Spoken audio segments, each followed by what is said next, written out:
욥기 36장 1절로부터 봉독하겠습니다. 엘리후가 말을 이어 이르되 나를 잠깐 용납하라. 내가 그대에게 보이리니 이는 내가 하나님을 위하여 아직도 할 말이 있음이라. 내가 먼 데서 지식을 얻고 나를 지으신 이에게 의를 돌려 보내리라. 아멘. 자, 오늘 내용은 엘리후를 통한 증거 가운데 마지막으로 엘리후의 권고 내용이 되겠습니다. 엘리후가 비록 욥에 대한 좀 문제점을 발견하고 거기에 대해서 지적을 했습니다. 그런 측면에서 욥을 좀 책망하는 모습 같기도 하지만은 실제로는 엘리후가 욥을 사랑하는 사람입니다. 그래서 그에게 혹독하게 비판을 가하는 것이 아니고 오히려 애정어린 충고를 하게 되어집니다. 그리고 정말 사랑하는 마음으로 그에게 권고를 합니다. 정말 이렇게 되었으면 참 좋겠다 라고 하는 사랑의 권면이라고 말씀드릴 수 있겠죠. 자, 그래서 36장에 보면 이제 판결은 끝났어요. 욥이 어떤 부분이 잘못됐는지에 대해서는 지난주까지 다 판결을 끝냈습니다. 그래놓고 이제 사랑어린, 애정어린 그런 진심어린 권고를 하는데요. 36장 1절로 4절에 보니까 욥에게 권고하는 동기를 밝힙니다.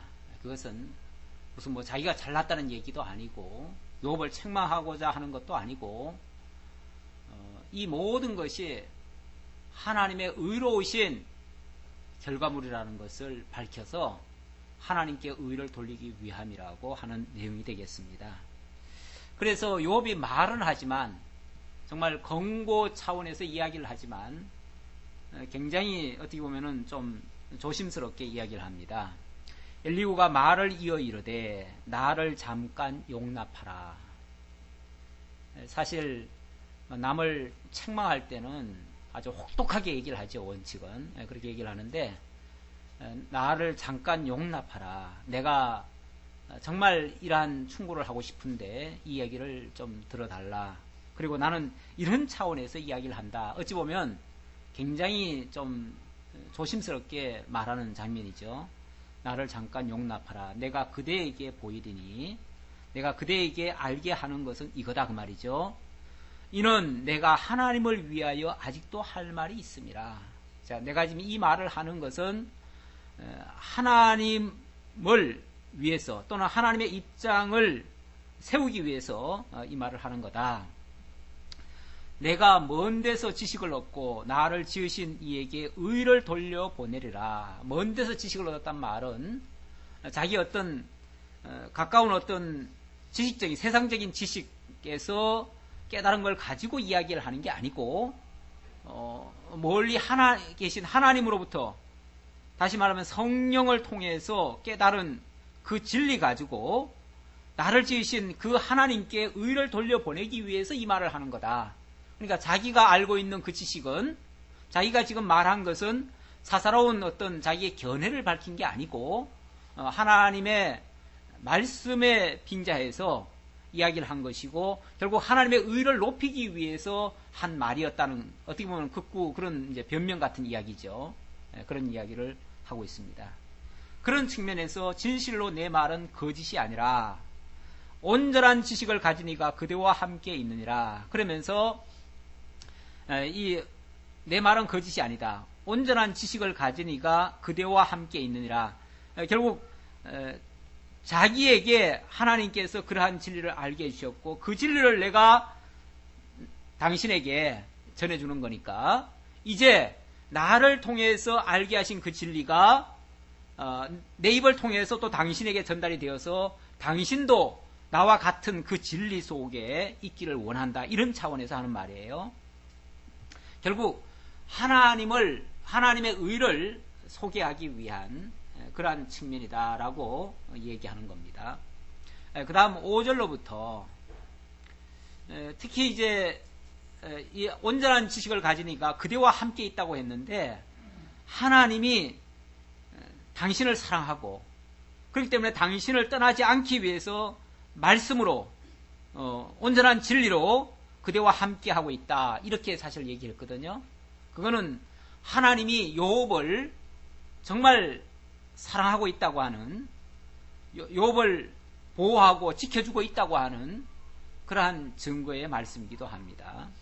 5절로부터 16절까지는 자, 그런 엘리후의 그 마음 자세로 욥에게 진정으로 권면하는데, 그 권면의 내용은 하나님은 이런 분이시다, 이런 분이시니까 그 하나님께 순종해라 라고 하는 그러한 내용입니다.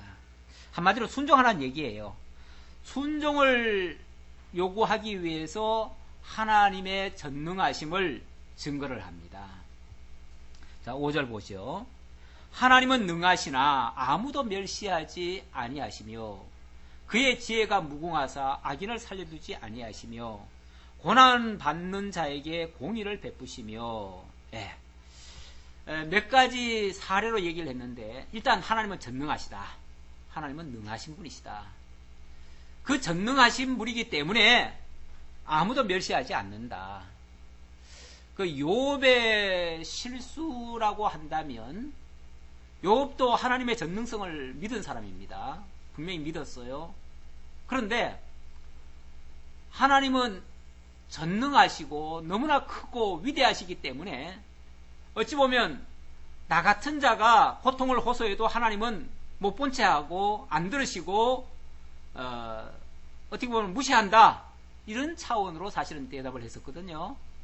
그리고 인간이 뭐 하소연을 한다고 해가지고 하나님 눈이나 끔찍하냐, 예를 들어서 그런 식으로 표현을 한 적이 있어요. 그랬는데 지금 엘리후는 그렇게 말한 욥을 향해서 아니다, 하나님 전능하신 분이기 때문에, 오히려 전능하신 분이기 때문에 모르시는 게 없고 관여 안 하시는 게 없다. 오히려 세밀하게 다 살피신다. 그래서 아무도 멸시하지 않는다.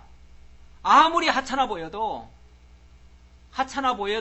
하나님은 멸시하지 않는다. 하나님은 다 정말 머리털 하나까지도 다 세신 바 됐고, 공중에 나는 새가 한 아사리온에 떨어지는 것도 하나님의 허락 없이는 안 된다. 다시 말하면 하나님의 모든 주권하에 있다. 아무리 미물 같아도 하나님은 그냥 무시하시는 분이 아니다. 이렇게 지금 오히려 강변을 하지요. 뿐만 아니라 그의 지혜가 무궁하사, 우리는 이제 생각할 때에 뭐 예를 들어서 사람들이 저마다 다 기도를 다 따로 하잖아요. 다 따로 하는데 하나님이 그거 다 들어주려면 골치 아파요. 여기서는 이렇게 기도하고 저기서는 저렇게 기도하는데 다 달리 기도하는데 누구 말을 들을 것이며 어느 편을 들 것이며. 어제도 전원책이라는 그 아주 그 변호사가 있어요. 자기 스스로 자기는 보수 꼴통이라고 얘기하시는 분인데, 그분이 이제 그 특강하는 걸 제가 한 1시간 반짜리 특강을 제가 들었어요. 들었더니 자관 이 세계를 망친 거는 3대 종교다. 3대 종교 중에 첫 번째가 기독교고, 두 번째 종교가 과학교고, 세 번째 종교가 우리가 말하는 이런 뭐 세상 3대 종교가 아니고요.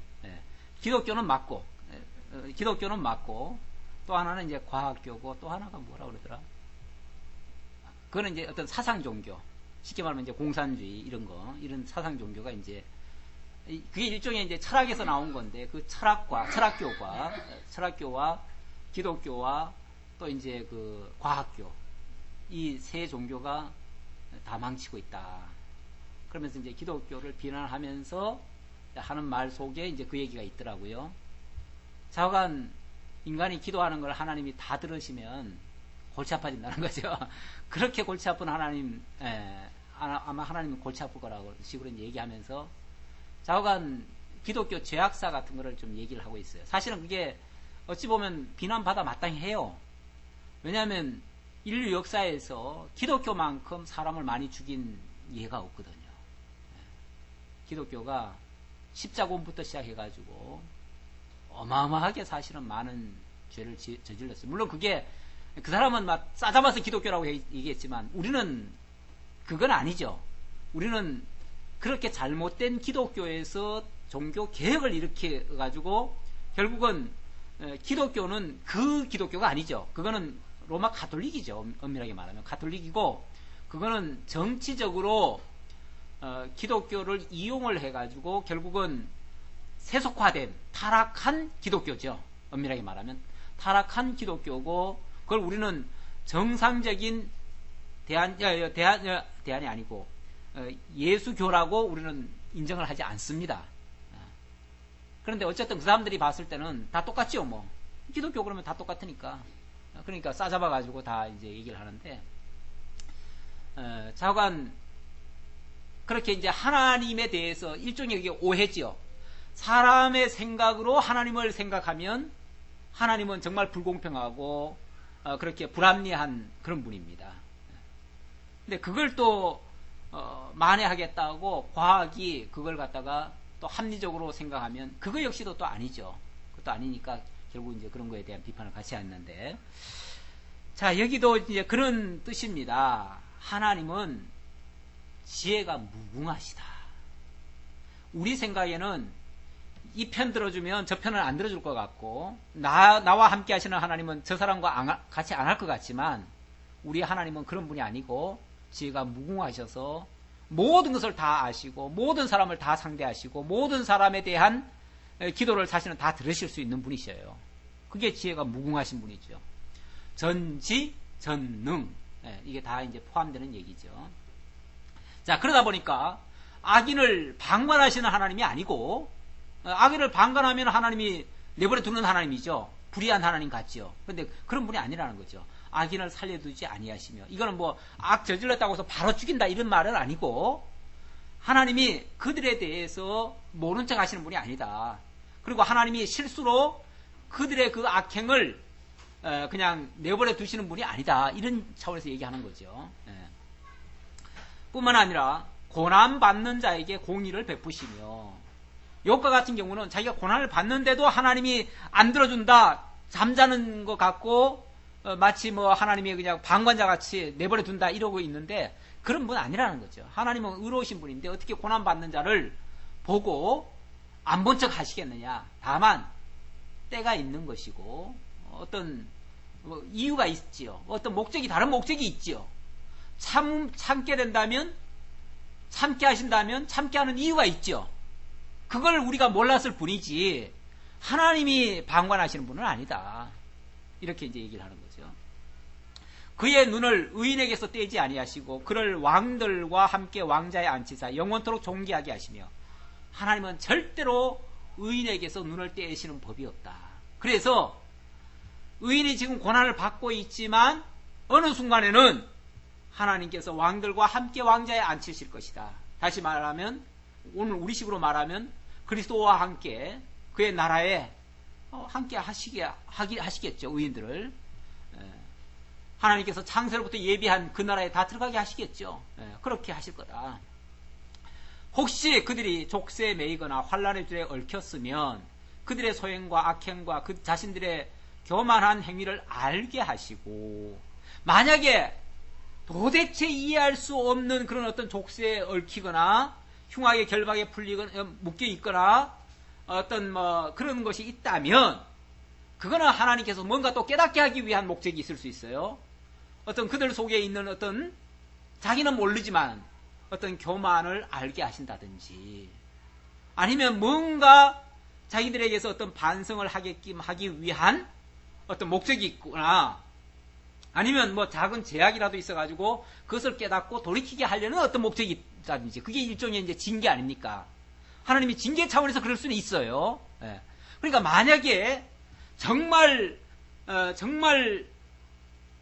억울하다고 느끼는 사람 같으면 그거 역시도 하나님께서 어떤 교만을 낮추게 하시려든지 아니면 제약에서 반성케 하려든지 이런 계획이 있을 것이다 그 말이죠. 그 얘기를 하는 거예요. 그러면서 자신들의 교만한 행위를 알게 하시고 그들의 길을 열어 교훈을 듣게 하시며 명하여 죄악에서 돌이키게 하시나니 자, 그렇게 하시는 어떤 이유가 있어서 하나님이 하신 거니까 그거조차도 뭘 하면, 만일 그들이 순종하여 섬기면 그거조차도 그대로 받아들이고 겸손히 순종을 한다면, 그 말이죠. 한다면 반드시 형통한 날을 보내며 즐거운 해를 지낼 것이요, 좋은 날 볼 게 될 것이다. 그러니까 물론 그 고난을 당하는 동안은 절대로 그게 해소가 안 될 것 같아요. 다시 말하면 캄캄한 터널 속에 들어가서, 캄캄한 동굴 속에 들어가 가지고 나는 이제 꼼짝 못하고 평생 이제 햇빛도 못 보고 이제 요대로 이렇게 해서 죽겠구나 라고 생각하지만, 반드시 하나님은 빛을 비춰서 나오게 하실 거다, 그 말이에요. 네. 자, 만일 그들이 순종치 아니하면 칼에 망하여 자식 없이 죽을 것이니라. 예? 맞죠? 예. 마음이 경건하지 아니한 자들은 분노를 쌓으며 하나님이 속박할지라도 도움을 구하지 아니하나니. 그러나 그렇게 하시는 하나님, 그런 어떤 섭리가 있어서, 뜻이 있어서 그렇게 섭리하시는 하나님인 줄 알지 못하면 결국 순종하지 않을 것이고, 순종하지 않다 보면 결국 분노할 것이고, 하나님에 대해서 어떤 대적감을 가진다는 거죠. 반감을 갖게 된다는 거죠. 그래서 분노를 쌓으며 하나님이 속박할지라도 도움을 구하지 아니하나니, 더 이상 하나님에 대해서 이제 포기하는 거죠. 하나님 이제 더 이상 하나님 도움 필요 없습니다. 기도해봤자 들어주실 것도 아닌데 나는 이제 내 길 갈렵니다. 하나님 이제 나한테 상관 마세요. 나 이제 죽음의 길을 갈지라도 하나님 간두세요. 막 이렇게 나오겠죠. 누가 그랬죠? 사실 욥이 그랬죠. 욥이 자기가 원하는 건 뭐라고 그랬어요? 죽음이라고 그랬고, 하나님 차라리 나를 놔달라 그랬고, 더 이상 나를 관여하지 말아달라 그랬고, 이런 식으로 얘기를 했죠. 네. 그러니까 그거는 하나님의 하신 일에 대해서 순종하는 자세가 아니고요, 또는 아니면 거기서 어떤 교훈을 얻으려는 자세도 아니고, 혹은 그러니까 죄가 있다면 회개의 기회를 잡는 거고, 만약에 죄가 없다면 어떤 교훈을 얻으려는 자세가 돼야 되는데 그런 자세가 아니라는 거죠. 그런 자세가 아니고 어찌 보면 자포자기하면서 결국은 하나님을 향해서 오히려 대적하는 마음 같은 그런 모습이니까, 그렇게 된다면 그는 오히려 경건하지 않은 자고요. 경건하지 않은 자니까 결국은 그들의 몸은 젊어서 죽으며 그들의 생명은 남창과 함께 있도다. 결국 그의 결말은 파멸이 될 것이다, 그 말이죠.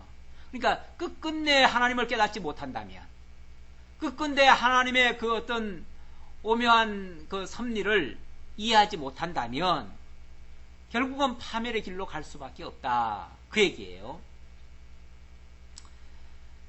자, 그러나 우리 하나님은 어떠신 분입니까? 다시 한번 하나님에 대해서 소개하기를, 15절, 하나님은 공고한 자를 그 공고에서 구원하시며 학대당할 즈음에 그의 귀를 여시나니. 공고한 자를 그 공고에서 구원하시며, 하나님은 구원의 하나님이십니다. 그래서 반드시 그 함정 속에서 그냥 내버려 두시는 분이 아니고 반드시 구원해 줄 것이다. 그리고 학대당할 즈음에, 도저히 견디지 못한다고 할 그때쯤에 그의 귀를 여시나니, 그때 하나님이 응답하신다는 얘기죠. 그러므로 하나님이 그대를 환난에서 이끌어내사 좁지 않고 넉넉한 곳으로 옮기려 하셨은즉, 이게 하나님의 계획이라고 말이에요. 하나님은 그대를 그 환난 속에다가 그냥 처박아 놓고 안 끄집어내시는 분이 아니고 거기서 이끌어내서 좁지 않고 넉넉한 곳으로 옮기려 하셨은즉, 이게 이제 하나님의 계획이니까, 무릇 그대의 상에는 기름진 것이 놓이리라. 그대의 앞길은 이제 분명히 이런 형통한 길이 열릴 것이다. 그렇게 하나님이 계획을 하시고 그쪽으로 인도해 가시는데 뭐 하라는 거죠? 순종하라는 거죠. 그 하나님의 그러한 섭리를 이해를 하고 교만하게 행동하지 말고 그 교훈을 받아들여서 결국 순종해라. 순종하라는 것이 욥에게 권면하는 내용입니다. 자, 그러면서 17절로 23절에서는 또 욥에게 경계를 합니다. 주의할 점이 분명히 있지요.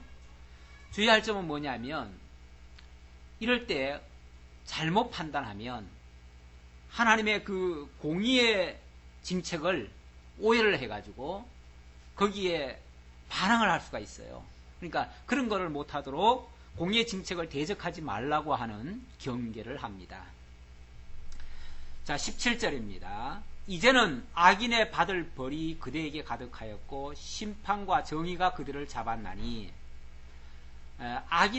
지금 현상적으로 보면 욥이 당하고 있는 것은 악인이 받을 벌일 수 있습니다. 그렇죠? 거기다가 심판과 정의가 그들을 잡았다. 결국 하나님의 공의로운 심판이 지금 그대에게 이렇게 미쳤다 그 말이죠. 미쳤으니 그대는 분노하지 않도록 조심하며 많은 뇌물이 그대를 그릇된 길로 가게 할까 조심하라. 조심할 게 있다. 이럴 때에 자칫 잘못하면 분노할 수가 있어요. 분노할 수가 있고, 또 자칫 잘못하면 어떤 수단을 써가지고 그것을 모면하려고 어떤 수단과 방법을 쓸 수가 있어요. 그게 소위 말하면 우리가 세상에서도 무슨 일 당하면 뭐 하지요? 사람을 사고, 제일 먼저 우리가 급한 일 당하면은 꼭 세 사람 뭐 사귀어 놓으라 그러잖아요. 의사, 변호사, 또 하나 뭐예요? 판사인가? 뭔가 자관 뭐 그런 어떤 힘 있는 사람들, 소위 말해서. 사실은 그 중에 목사도 하나 끼어야 돼. 목사, 의사, 변호사, 이 정도는 사귀어놔야 어려움을 조금 좀 회피하는데 좋아요. 그런데 이제 사람은 이제 어려운 문제가 발생하면 이제 어떤 힘 있는 사람을 찾지요. 찾아가지고 그 사람에게 어떤 뭘 주고라도 도움을 입으려고 하죠. 그게 소위 말해서 뭐죠? 뇌물 쓰는 거죠. 수단 방법을 동원하고 뇌물 쓰는 거죠. 그러니까 어려운 일을 닥치면 사람들이 쉽게 말하면은 분노하든지 자기가 감당 못하면 분노 쪽으로 갑니다. 아니면은 어떤 수단을 쓰죠. 그러니까 수단을 쓰든지 분노를 하든지, 이게 이제 환난 당한 자의 어떻게 보면 당면한 문제들이에요. 그걸 극복 못하면 어려움을 당하는 거죠. 자, 그걸 이제 조심하라는 거예요. 그대의 부르짖음이나 그대의 능력이 어찌 능히 그대가 공고한 가운데서 그대를 유익하게 하겠느냐. 어찌 그런 방법들이 문제 해결책이 되겠느냐 그 말이죠. 그런 것들이 문제 해결책이 안 된다. 그대는 밤을 사모하지 말라. 인생들이 밤에 그들이 있는 곳에서 끌려가리라. 욥이 밤을 사모했지요. 캄캄한 날을 사모했잖아요. 죽음의 날을 사모했지요. 그러지 말라 그 말이죠. 그거 잘못된 거다. 아무리 어렵다고 해가지고 죽기를 사모하는 게 뭐가 그리 잘한 거예요? 우리가 물론 사도 바울이 자기는 죽음과 삶이 마찬가지라고 생각하고, 죽어도 좋고 살아도 좋고, 죽으면 자기가 편해서 좋고 빨리 하나님 앞에 가니까, 또 살면 많은 사람들에게 유익을 끼치니까 좋고, 그거는 이래도 좋고 저래도 좋다는 거예요. 그게 꼭 죽음만을 찬미하는 게 아니죠. 사회 찬미가 아니에요. 그건 사회 찬미가 아니고 어떤 환경에 처하더라도 기쁘게 받아들이겠다는 얘기예요. 그거는. 그러니까 내가 모든 현실을, 모든 환경을 기쁨으로 받아들여서 내가 설령 죽는다 할지라도 그거는 나는 좋겠다 그 소리지.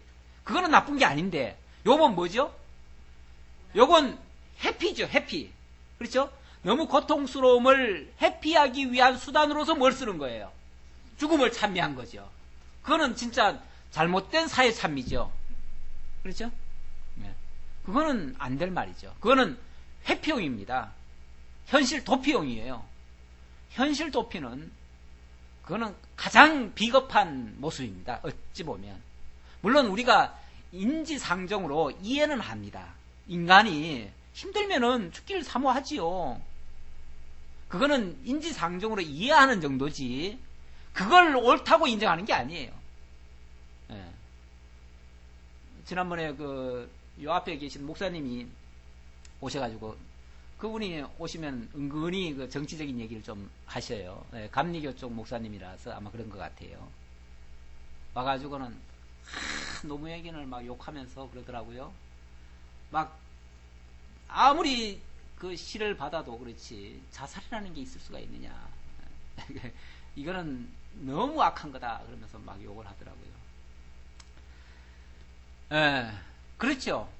그 죽음을 우리가 옹호하거나 그 죽음을 그런 죽음 그걸 옹호하거나 두둔해서는 안 되죠. 물론 그런데 이제 그러나 그 어떤 원인이 무엇이냐는 것은 우리가 이제 또 한 밝혀볼 이유는 한데 어떤 경우에도 자살을 미화한다든지 자살을 인정하는 것은 바람직한 말은 아닙니다. 왜냐하면 그거는 엄밀하게 말하면 현실 도피예요. 그렇죠? 현실 도피는 하나님의 섭리에 순복하는 자세가 아니에요. 어찌 보면 결국에 가서는 결국 대적하는 꼴이 돼버려요. 그렇잖아요. 하나님이 그렇게 하라는 게 아니잖아요. 지금 그렇게 하는 게 아니고 그걸 참으라는 거 아니에요? 그걸 이겨내라는 거 아니에요? 그리고 하나님의 약속은 내가 너를 붙들어 줄게, 끝까지 이기게 할게 하는 건데 그걸 못 이기는 거죠. 자기가 오히려 포기해버리는 거죠. 그러니까 그게 하나님 앞에는 결국은 대적하는 꼴이 되는 거죠. 그런 의미에서 자살을 절대 비화해서는 안 됩니다. 사실은. 그렇다고 그 자살로 몰아간 것까지 우리가 또 인정해서도 안 되죠. 그걸 가지고 또 정당화시켜도 안 되는 거죠. 네. 자, 여기 그래서 밤을 사모하지 말라고 얘기를 했고요. 그게 바로 악으로 치우치는 거라고 말이죠. 그렇게 밤을 사모하는 것도 악으로 치우치는 거다. 그래서 21절 삼가 악으로 치우치지 말라. 그대가 환난보다 이것을 택하였느니라. 환난보다 죽음을 택하는 것은 악을 치우치는 거죠. 악으로 향하는 거죠. 하나님은 그의 권능으로 높이 계시나니 누가 그같이 교훈을 베풀겠느냐. 누가 그를 위하여 그의 길을 정하였느냐. 누가 말하기를 주께서 불의를 행하셨나이다 할 수 있으랴. 그게 하나님의 인도하시는 길이 아니거든요. 그 길이. 그렇게 가라는 게 아니거든요. 죽음으로 가라고 지금 내몬 곳이 아니거든요. 그 가운데서 하나님의 뜻을 발견하고 하나님께로부터 교훈을 받고 하나님이 참고 인내하라는 데까지 인내하라는 거예요. 사실은. 죽어도 참아야죠. 죽어도. 참다 죽는 거는 영광입니다. 참다가 죽는 건 영광인데 참지 못해가지고 죽는 거는 그거는 악으로 치우치는 거예요. 결국 이거는 공의의 정책을 함부로 대적하지 말라. 하나님의 뜻을 어기지 말라. 이제 그런 차원에서 한 말이었어요. 자, 그러면서 요백에 신신당부를 합니다. 당부하는 내용이 24절로 33절까지인데 뭘 당부하는가? 하나님의 섭리를 기억하고 찬송하라고 말을 합니다. 이게 인생의 이제 근본 목적을 알려주는 이야기예요. 인생이 어떤 존재인가? 근본 하나님 찬송할 존재예요. 하나님을 깨달아 알고 그를 영원토록 기뻐하며 찬양할 존재가 인생이에요. 하나님은 그런 인생을 만들어 놨어요. 그런데 그렇게 하나님을 깨달아 알게 하기 위한 방법이 뭐냐 하면 때때로 환난 속에 밀어넣는 일이에요. 고난 가운데로 이끌어가는 일이에요. 이게 이제 얼른 우리가 납득이 안 되죠. 하나님은 찬송받기를 원하신다면서 그러면 잘해주셔야지. 잘해주고 찬양을 받으셔야지. 힘들게 해놓고는 어떻게 찬양을 받으시려고 그러시나. 그런데 그 깊은 터널을 뚫고 나와야 비로소 뭐가 나와요. 이제 알고 보면 그렇다는 거죠. 알고 보면. 근데 진짜 거기까지를 알지 못하는 그야말로 하나님에 대해서 껍데기만 알고 피상적으로만 알면 하나님은 좋으신 분, 하나님은 선하신 분, 하나님은 사랑이 많으신 분 이렇게만 생각하면 무조건 하나님은 우리한테 잘해줘야 돼. 그렇죠? 잘해줘야 되고 우리에게 돈도 많이 벌게 해줘야 되고 우리에게 무슨 건강도 시켜줘야 되고 호강도 시켜줘야 되고 뭐 좌우간 우리의 삶에 아무런 불편이 없게 만들어줘야 하나님은 좋으신 분이야. 그게 이제 우리 생각이죠. 우리 생각인데 하나님은 그러신 분이 아니라는 거죠. 만약에 우리가 그렇게 좋게만 해주시면 아마 우리는 진짜 좋게 했을 때 그 진짜 좋음이 무엇인지를 모를 거예요. 그러니까 좋다고 이해하는 것은 하나님의 좋아하심이 아니고 어디까지나 누구죠? 자기중심적으로 자기 이익에 부합되면 좋다고 생각하고 자기 이익에 반하면 나쁘다고 생각을 해요. 그러니까 자기 이익에 반한 것을 하나님은 절대로 하실 수가 없다. 왜냐하면 하나님은 의로우신 분이고 선하신 분인데 어떻게 나한테 이렇게 못된 일을 하실 수가 있을까? 아마 그런 것은 하나님이 하신 게 아니라 못된 악한 사단이 했을 거다. 이래가지고 그 책임을, 그러니까 하나님께는 그 책임을 못 돌리겠고, 그래서 사단에게 이렇게 잡아 돌리는 경향이 있지요. 많은 사람들이 있는데, 우리 하나님은 사실은 다 하나님이 안 하시는 게 없습니다. 물론 사단이 하는 일이라 할지라도 하나님의 허락하에 하는 거기 때문에 결국은 하나님이 사단을 통해서 하게 하신 일이에요. 물론 욥이 지금 이 지경까지 온 것도 엄밀하게 말하면 사단이 한 거죠. 그렇죠? 근데 사단이 그냥 했나요? 사단이 하나님 앞에 다 보고하고 허락받아가지고 하나님이 네 마음대로 하라 그러니까 그냥 마음대로 해봤지요. 그러니까 참 욥으로서는 억울하긴 억울해요. 억울하지만 그 억울한 과정을 통해서 하나님을 발견할 수가 있으니까 좀 지나놓고 보면 엄청난 것을 깨달을 거예요. 근데 그걸 깨닫기 전에 먼저 욥이 하나님의 그 섭리를 이해를 못하니까, 그렇다고 하나님을 막 직접 바로 대놓고 대적할 수는 없고, 그동안 하나님을 아는 것은 있어가지고 대적할 수는 없고, 그러니까 그냥 자기를 막 탄을 했죠. 자기를 차라리 다 죽여달라고. 그리고 근데 요거까지도 결국은 결과적으로 보면은 하나님의 섭리에 순응한 자세가 아니었죠.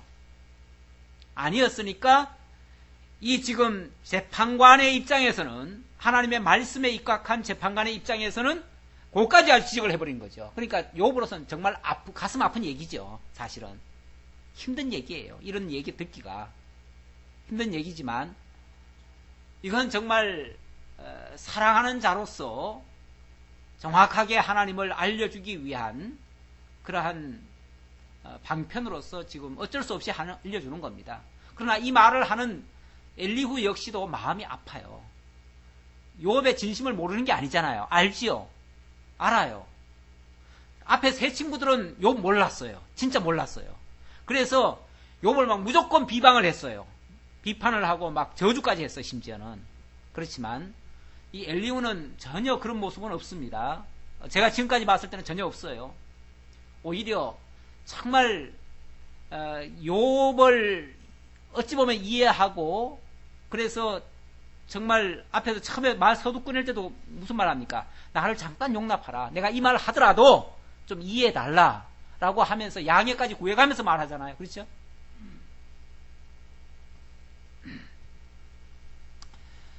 자, 무엇을 기억하고 찬송하라고 하는가? 하나님의 섭리.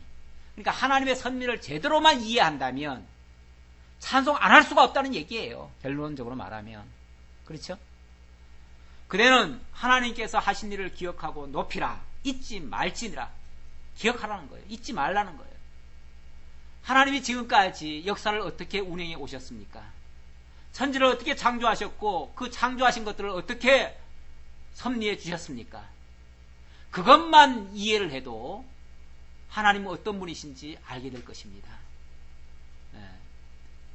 애굽 땅 종되었던 집에서 인도해 내신 하나님, 그 모진 환란 속에 던져 넣으셨다가 이끌어내고 나니까 그들이 찬양을 하지 않았어요? 궁극적으로 하나님은 자기 백성들을 절대로 버리지 아니하셔요. 그리고 끝끝내 건져내 주셔요. 그걸 견인이라고 그럽니다. 견인. 끝까지 참고 인내하게 해서 마침내 이끌어내서 굳게 세워주시는 일, 그걸 견인, 신학적으로 견인이라고 그러는데, 제가 이번에 여름 사경의 그 내용을 야고보서를 잡았습니다. 야고보서를 잡았는데 야고보서가 신약 가운데서는 그렇게 견인시켜 주시는 그런 말씀입니다. 그런 말씀이라서 제가 이번에 그런 차원에서 한번 증거를 하려고 하는데요.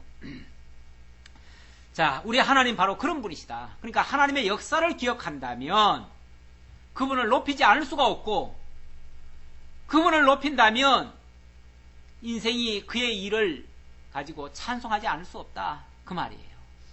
기억하고 높이라, 잊지 말지니라. 인생이 그의 일을 찬송하였느니라. 지금까지 역대 하나님을 경험한 모든 인생들이 하나님의 그 놀라운 역사를 경험하고 하나님을 다 찬송하였다, 그 말이에요. 이건 역사가 증명하는 얘기예요. 그러니 너도 그걸 기억하라, 그 말이죠. 그의 일을 모든 사람이 우러러 보나니 먼 데서도 보느니라. 그의 일, 하나님의 역사, 섭리, 그것은 모든 사람들이 그것을 다 우러러 보고 결국 찬양하게 된다. 하나님은 높으시니 우리가 그를 알 수 없고 그의 횟수를 헤아릴 수 없느니라. 그런 위대하신 하나님을 정말 그 전 역사를 통해서 이루신 그 섭리를 보고 이해를 해야지, 당장 내 앞에 닥쳐진 거 그것만 가지고 생각하면, 아니 지나온 역사는요 하나님이 다 이루신, 오랜 세월에 걸쳐서 이루신 역사니까 하나님의 진면목을 볼 수가 있죠. 그런데 지금 당장 내 앞에 닥친 현상은, 이건 아직 하나님의 역사가 다 끝난 게 아니잖아요. 그러니까 이거는 지금 과정 속에 있는 거라, 지금 현재 내가 고난 속에 있다고 해가지고 요거 가지고 다 판단할 수 있는 게 아니에요. 그렇죠? 그러니까 어찌 보면 조금 멀리 봐야 돼요. 좀 넓게 봐야 되고 좀 크게 봐야 돼요. 하나님의 전 역사를 통해서 봐야지, 한 사건을 놓고 보면, 사건 중에서도 아직까지 끝나지 않은 사건을 놓고 보면은 하나님 이해 제대로 못하지요. 그러니까 많은 사람들이요, 뭐 내가 이런 경험했다 저런 경험했다 그렇게 말하는 사람들이 있는데, 그 경험은요 사실 믿을 수 없는 경험들이 너무 많아요. 왜냐하면 아직 다 끝난 게 아니잖아요. 그렇죠? 다 끝난 게 아니에요. 지금 현재 그런 아주 좋은 경험을 했다고 하지만 좀 이따 어떻게 될지 몰라요. 그 말 해놓고 그 다음날 또 바뀔지 몰라요. 그러니까 사람의 그 간증은 믿을 수가 없어요. 오히려 그의 인생은 나중에 설명해 줄 수 있죠. 그러니까 그의 삶이 다 끝난 다음에 그 결과물이 오히려 하나의 증거 자료는 될 수 있어요. 그러니까 만약에 간증을 하려면 그의 인생이 다 끝난 다음에 그 사례를 가지고 얘기를 하는 게 오히려 맞는 얘기일 수가 있어요. 그런데 살면서 그냥 내가 당장 아직까지 다 끝난, 결판도 안 났는데 내 삶을 가지고 자꾸 얘기한다는 거는 이건 믿을 수 있는 얘기가 아니에요. 너무 근시안적으로 보는 거예요. 하나님의 역사는 좀 크게 봐야 돼요. 넓게 봐야 돼요. 그가 물방울을 가늘게 하시며 빗방울이 증발하여 안개가 되게 하시도다. 이거는 이제 어떤 자연을 섭리하시는 하나님을 봐도 우리가 이해할 수 있다, 그런 얘기로 하는 말이에요. 그것이 구름에서 내려 많은 사람에게 쏟아지느니라. 겹겹이 쌓인 구름과 그의 장막과 우레소리를 누가 능히 깨달으랴. 사실 그 하나하나만 보면요, 얼마 전에는 막 비가 안 와서 난리가 났잖아요. 막 그래서 백 몇 년 만에 가뭄이다. 근데 그것도 사실은 거짓말이라 하더라고요.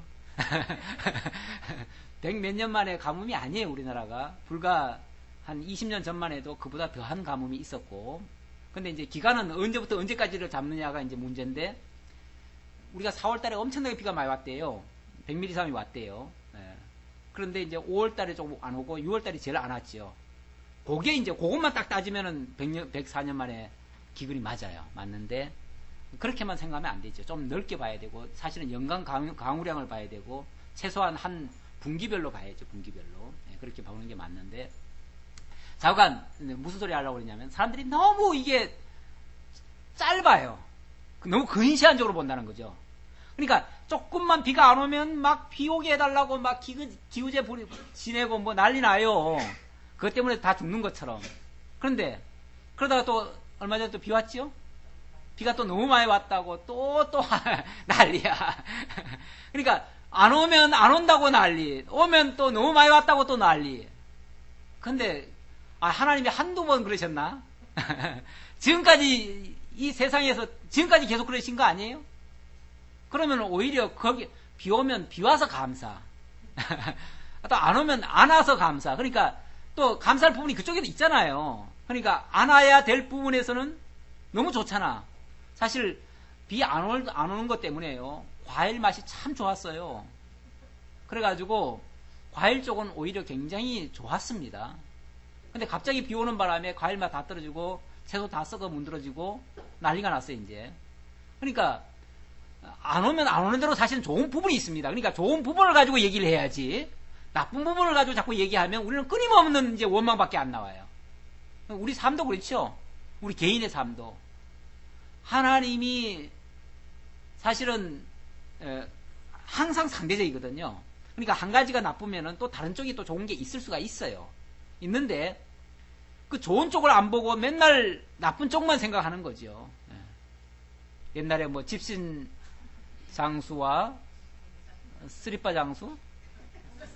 아, 소금 장수. 집신 장수와 소금 장수 두 아들 놓고 있는 어머니가 맨날 그냥 걱정했대잖아요. 비만 오면은 소금 녹을까봐 걱정하고, 비 안 오면은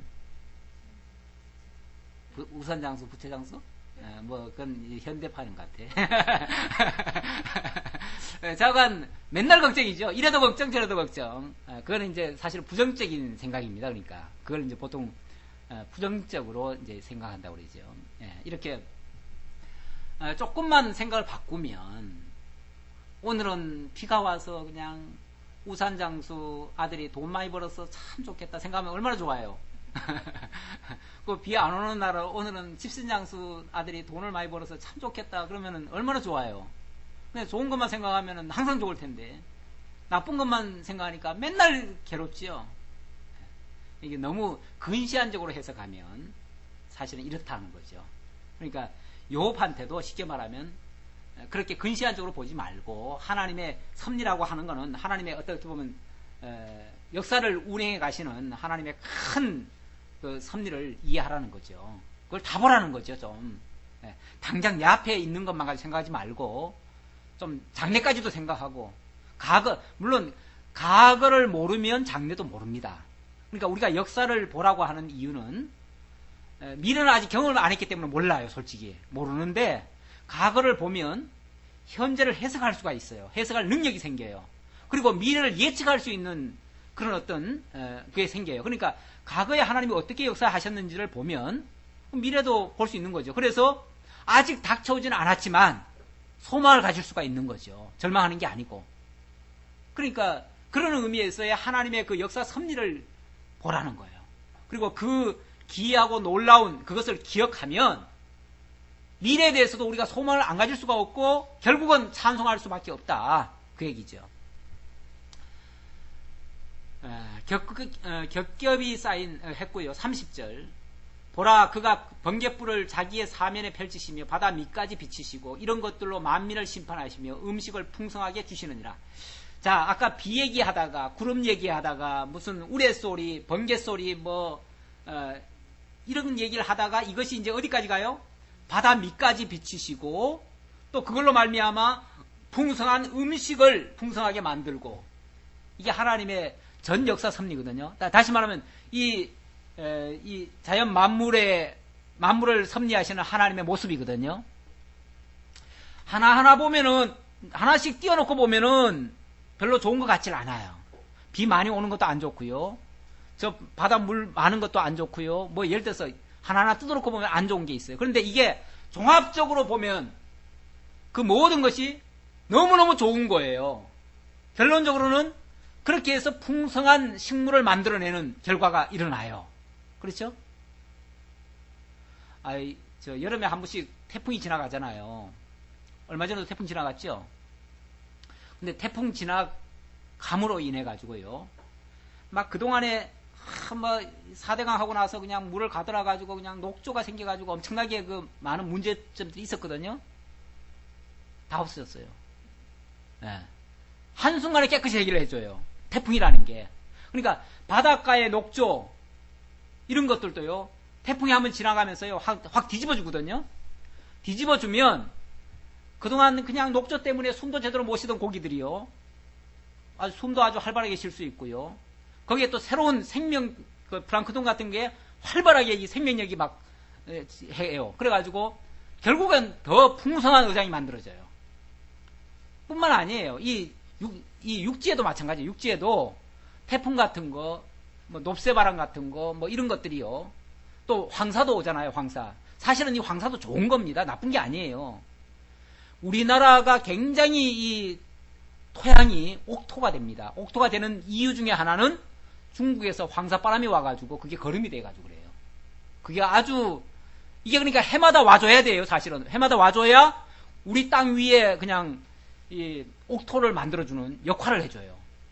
근데 이제 지금 와가지고는 조금 이제 거기에 중문선까지 같이 따라오는 바람에, 왜냐면 그 중국에 공장이 많아가지고 이제 중문선까지 같이 따라오니까 이제 조금 문제가 되는 거죠. 그게 사실은 그 황사 자체는요, 우리가 좀 먹어도 괜찮은 거예요. 우리 막 다 이게 막잖아요. 막는데 어느 정도 저항력만 있다면요, 그거 먹는 거 좋아요. 오히려 시골에서는요, 황토 먹는 사람 봤어요? 먹는 사람도 있어요. 지난번에 거기 어디입니까? 저 어느 나라, 아이티인가? 그 나라에는 그 황토 가지고 쿠키를 구워 가지고 팔기도 해요. 물론 그것만 먹으면 영양 결핍이 되죠. 그리고 결국은 이제 병이 생길 수도 있어요. 왜냐하면 너무 한쪽으로 치우쳐 가지고 그것만 먹으면 안 되죠. 그러나 다른 음식물 먹고 그것까지 먹으면요, 그거는 나쁜 게 아닙니다. 괜찮은 거예요. 그러니까 좀 크게 보면요, 다 좋은 거예요. 태풍도 좋은 것이고요, 비바람도 좋은 것이고요, 뭐 떼약볕도 좋은 것이고 다 좋은 거예요. 하물며 우리 인생에게 있어서 그런 것들이 온다고 해서 나쁠 게 없다는 거죠. 그걸 오히려 해석을 잘 하면 하나님의 그 오묘한 섭리를 깨달을 수가 있고 결국 하나님을 찬송하게 되어진다 그 말이에요. 그가 번갯불을 손바닥 안에 넣으시고 그가 번갯불을 명령하사 관역을 치시도다. 그의 우레가 다가오는 풍우를 알려주니 가축들도 그 다가옴을 아느니라. 모든 동식물, 이 모든 것들에게 다 필요해 가지고 하나님이 주시는 것들이다. 이런 이제 말씀입니다. 그 다음 37장으로 넘어갑니다. 37장은 그만하도록 하죠. 37장까지 가면 이제 더 이상 못 견디실 분이 계실지도 있어서 말씀은 여기도 마치도록 하겠습니다. 기도하겠습니다. 아버지 하나님 감사합니다. 우리에게 모든 것을 합력하여 선을 이루어 주시는 하나님이심을 다시 한번 깨닫게 해주셨습니다. 이것을 알지 못할 때는 때때로 나쁜 것인 줄 알고 불만을 터뜨리고 견디지 못해서 극단적인 그러한 선택을 하는 경우도 종종 있었습니다. 아버지 하나님, 그 어떠한 경우에도 좀 크신 하나님, 전능하신 하나님, 모든 것이 전지하셔서 모든 지혜로 이 세상 모든 것을 차질 없이 빈틈없이 당신의 기쁘신 뜻을 이루기 위해서 다 섭리해 주시는 것을 깨닫고 어떠한 경우에도 실망치 아니하고 낙심치 아니하고 또 참고 인내하면서 하나님의 뜻에 동참할 수 있는 우리 모두가 될 수 있도록 함께 해 주옵소서. 이러한 욥의 말씀대로, 욥기서의 이 교훈의 말씀대로 우리도 정말 하나님, 크신 하나님을 기억하고 늘 하나님 찬송할 수 있는 그러한 성숙된 신앙이 다 될 수 있도록 함께 해 주옵소서. 예수님의 이름으로 기도하옵나이다. 아멘.